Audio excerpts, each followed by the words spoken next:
professor and my classmates. Today I want to present about Aristotle's 6 parts of tragedy. First of all, I want to introduce about Aristotle. Aristotle was an ancient Greek philosopher. He was famous for his Aristotle's Poetics. Aristotle was born in 384 BC before Christ. He was a most brilliant student in Plato's academic. He was known as the father of Western criticism. He was a versatile genius. His writings covers many subjects including physics, biology, zoology, metaphysics, logic, linguistics, poetry, theatre, music, rhetoric, politics and government, and constitute the first comprehensive system of Western philosophy. Shortly after Plato died, Aristotle left Athens and at the request of Philip II of Macedon, tutored Alexander the Great beginning in 343 BC. Teaching Alexander the Great gave Aristotle many opportunities and an abundance of supplies. He established a library in the Lyceum which aided in the production of many of his hundreds of books which were written on papyrus scrolls. The fact that Aristotle was a pupil of Plato contributed to his former views of Platonism, but following Plato's death, Aristotle immersed himself in empirical studies and shifted from Platonism to empiricism. He believed all people's concepts and all of their knowledge was ultimately based on perception.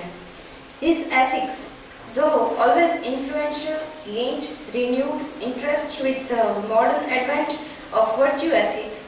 All aspects of Aristotle's philosophy continue to be the object of active academic study today. Though Aristotle wrote many elegant treatises and dialogues, Cicero described his literary style as a river of gold. It is thought that only around a third of his original output has survived. About Aristotle's Poetics. Aristotle's Poetics is a word came from Latin word de poetica, is the earliest surviving work of the dramatic theory and first extant philosophical treatise to focus on literary theory in the West. This has been the traditional view for centuries. Aristotle was disciple of Plato, but he differs from Plato in many points. He says that poetry is an imitation of action twice removed from reality, but it isn't carbon copy of the physical thing.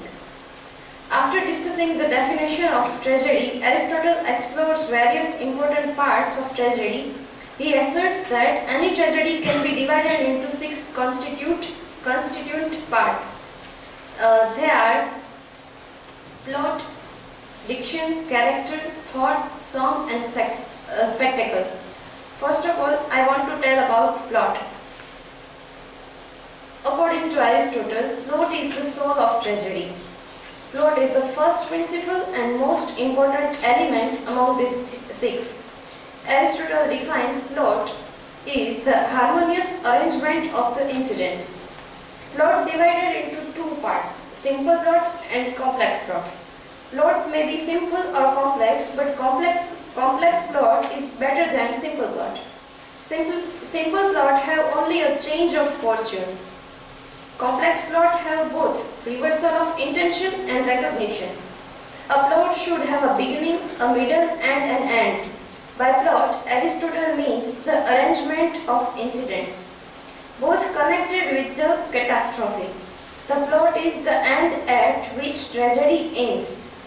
I have an example of Aristotelian tragedy. Aristotelian tragedy's plot is a single central plot, and Aristotelian tragedy's example is Oedipus. And Shakespearean tragedy have several plot and subplot also we can say that, and its example is Hamlet. Second most important part is character. Characters comes in a subsidiary to the action. First, the characters must be lifelike. They must be true representatives of actual human nature. Secondly, they must be like the traditional or historical personages on whom they are modeled and whose name they bear. The character says or does the demands of necessity and probability as to satisfy them. In comedy, many characters are important, but in tragedy, the hero is important, like Hamlet. This is a tragedy of Shakespearean tragedy. This is the example of Shakespearean tragedy, and main character was Hamlet. Aristotle has given four types of hero and the characteristics. First, a good man coming to bad end. Second is a bad man coming to good end. Third is a bad man coming to bad end, and last one is a rather good man coming to good end. He gives the idea about error of judgment. Just weakness in the hero's character makes his downfall. The character's misfortune affects the entire people staying round about him. Aristotle terms it as hamartia. Later, A.C. Bartley translates it as a tragic flow. The another part is song. Song is one of these embellishments. Aristotle says that the chorus should have importance like the actor. They should integrate into the play like an actor. It should have contribution to the plot of the play. Its purpose is also to evoke or intensify the emotion of the audience. It was a necessary part in Greek drama. We can say chorus is a plot mover in some tragedies. Other part is diction. Diction is medium of language and expression. In modern sense, it means choice of words. Diction, it doesn't mean that language should be common, simple and suitable for the character. It is expression of the meaning words. Aristotle was particularly interested in metaphors, but the greatest thing by far is to have a command of metaphor. It is the mark of genius for to make good. Metaphors implies an eye for resemblance. Another part is thought. Aristotle says that thought, on the other hand, is shown in all they say when proving or disproving some particular point or enunciating some universal position, where something is proved to be or not to be, or a general maxim is enunciated. A play embodies the vision or the idea of the playwright, the expressed through the character and their speeches. Other point and last one is the spectacle. The spectacle is the pleasure of tragedy. Spectacle is the overall visual appearance of the stage and the actor.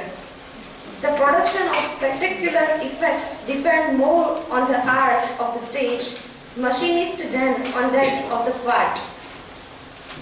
It is related with the stage performance, but he has says that those who rely on spectacle create a sense which is not on the terrible but only of the monstrous effect.